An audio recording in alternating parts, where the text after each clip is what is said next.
Je viens de regarder le classement dans le championnat international de la Covid Cup. C'est pas bon? Je sais qu'on dit que les derniers seront les premiers, mais là non, Maggie, c'est plus possible.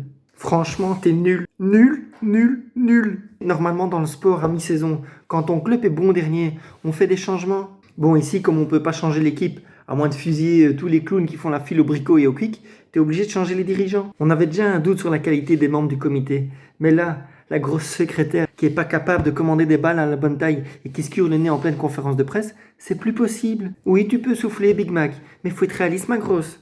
On est le club avec une des cotisations les plus chères au monde et tu veux qu'on fabrique nos balles nous-mêmes? Là, il faut arrêter de déconner. Je veux bien payer la TVA, précompte mobilier, taxe de roulage, mise en circulation, taxe de mon cul, taxe de TV, taxe de je sais pas quoi. Là. Et puis, de toute façon, te mettre ministre de la Santé, c'est comme mettre Maradona à la tête de la brigade des stupes, enfin. C'est comme mettre Aya Nakamura ministre de la Culture. Bla, Pouki. C'est quoi cette merde? C'est comme mettre Madoff directeur du SPF Finance. Ou du Trou directeur d'une crèche. Bon, mais à part ça, il y a quand même 2 points positifs. Le premier, c'est qu'on est le pays avec le moins de morts par ministre. Ouais, ok, là tu vas me dire qu'on a un ministre par 10 habitants, mais ça c'est un détail. Il faut bien que toutes les taxes qu'on paye servent à quelque chose.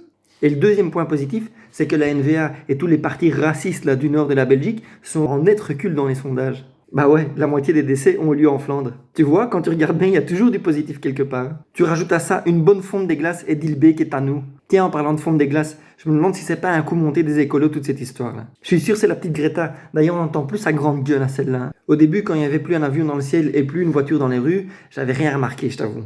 Puis ils ont foutu 2 biches dans les rues de Paris et des dauphins à Venise. Là, je me suis dit, tiens, c'est bizarre. Mais quand ils ont sorti une étude qui dit que la rotation de la Terre a changé, là, j'ai dit, c'est trop. Eh, arrêtez de vous foutre de ma gueule. Mais je te le dis tout de suite, ma petite Greta. Quand tout ça sera fini, on repolluera comme avant. Tu pourras refaire tes petites conférences et engueuler tous les gens qui respectent pas la planète. Mais chérie, enfin, tu croyais quoi?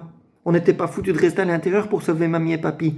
Tu crois vraiment qu'on va manger du tofu pour sauver 2 pingouins et 3 ours blancs? D'ailleurs, quand on nous déconfinera, on va mettre la 5G et on va libérer Joe Exotic. Et si t'as toujours pas vu ce reportage, va le voir. The Tiger King sur Netflix. T'as jusqu'au 18 mai pour le faire. Ah bah oui, parce qu'après, le 19, on retravaille.